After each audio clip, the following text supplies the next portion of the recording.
Hello बच्चों, let's read this question में हमें बच्चों दो स्टेटमेंट दिए गए हैं, तो हमें ऑप्शंस के अकॉर्डिंग बताना है कि कौन सा स्टेटमेंट करेक्ट है। जैसे ऑप्शन ए में बोला है कि statement one is true, statement two is true and statement two is correct explanation for statement one.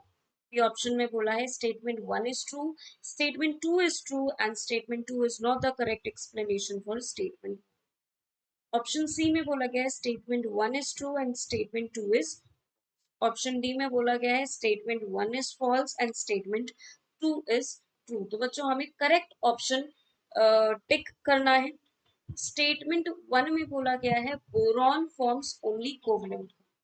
ये बात बिल्कुल सही है बच्चों की बोरॉन जो है वो सिर्फ और सिर्फ कोवलेंट कंपाउंड्स बनाता है, कोई भी आयनिक कंपाउंड नहीं बनाता। स्टेटमेंट टू में बोला है कि बोरॉन ऐसा क्यों करता है, due to small size of boron the sum of its first three ionization enthalpies is very high.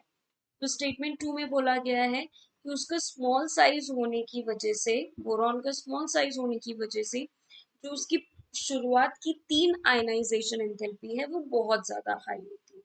तो यहाँ हमारा की कंसेप्ट बच्चों जो आता है कि बोरॉन जो है वो कोवलेंट कंपाउंड से क्यों फॉर्म करता है।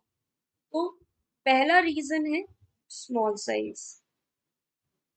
स्मॉल साइज की वजह से क्या होता है, high ionization enthalpy, high ionization enthalpy. Ionization enthalpy क्या होती है बच्चों,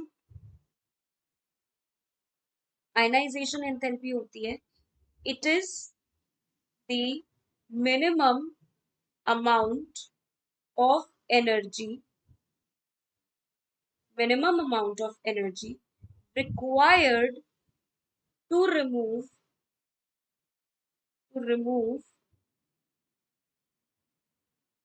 valence electron from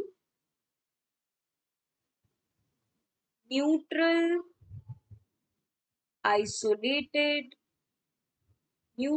isolated gaseous atom।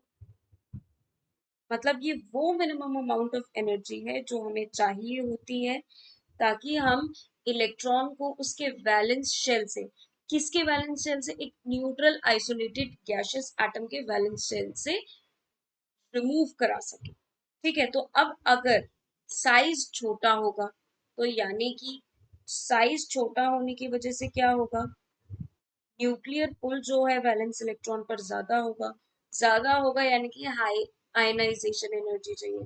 High ionization energy चाहिए तो मतलब कि इलेक्ट्रॉन जो है बहुत आसानी से नहीं निकल सकते। और आयनिक कंपाउंड्स कौन बनाना प्रेफर करता है, जो बहुत आसानी से, मतलब कि जो मेटल्स होते हैं हमारे, जैसे ग्रुप वन और ग्रुप टू के एलिमेंट्स, जो बहुत ही आसानी से अपने इलेक्ट्रॉन को लूज कर सकते हैं, बैलेंस इलेक्ट्रॉन को। तो स्टेटमेंट टू भी करेक्ट है और ये स्टेटमेंट टू जो है करेक्ट एक्सप्लेनेशन है स्टेटमेंट वन की। तो हम कह सकते हैं कि option A is the right answer. I hope all of you understood very well. Thank you and best of luck.